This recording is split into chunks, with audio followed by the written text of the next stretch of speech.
It wasn't until March 5, 1944, that there seemed to be any tangible plan to deploy such a weapon in the ongoing World War. Captain Gerhard Seehausen, an experienced commander of the German U-boat U-66, stood on the conning tower and watched the horizon for a hint of the supply ship they had so desperately needed.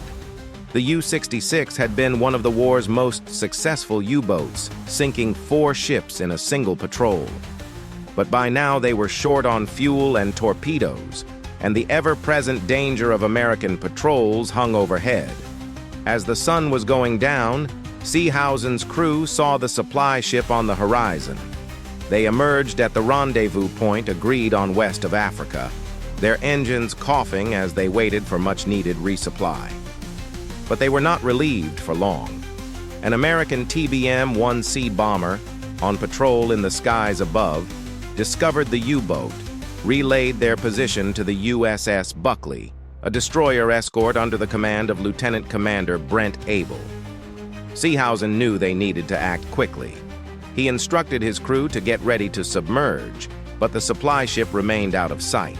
The engines on the U-boat roared back to life as they made their frantic run towards the horizon in an attempt to outrun unknown destroyer.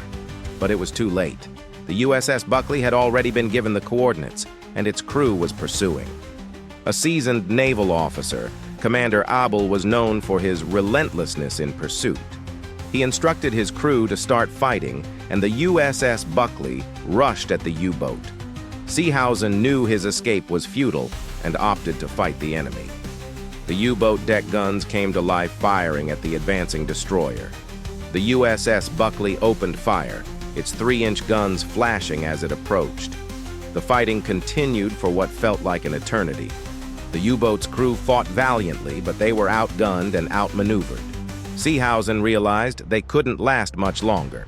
In a final gamble, he ordered his crew to fire one last torpedo. The missile sped toward the ship, but it failed to hit, and the USS Buckley continued to press ahead. With no other alternative in the dire straits of the moment, Seehausen issued an order to abandon ship. The crew rushed to the lifeboats, but more than a dozen Germans, unwilling to give up and die, drew their personal arms and opened up on the Buckley's crew. The Buckley's sailors, caught off guard, were at first stunned, but Commander Abel soon rallied his men. The two crews fought it out in a wild fistfight on the deck of the destroyer. In the din, Commander Abel ordered his men to repel boarders.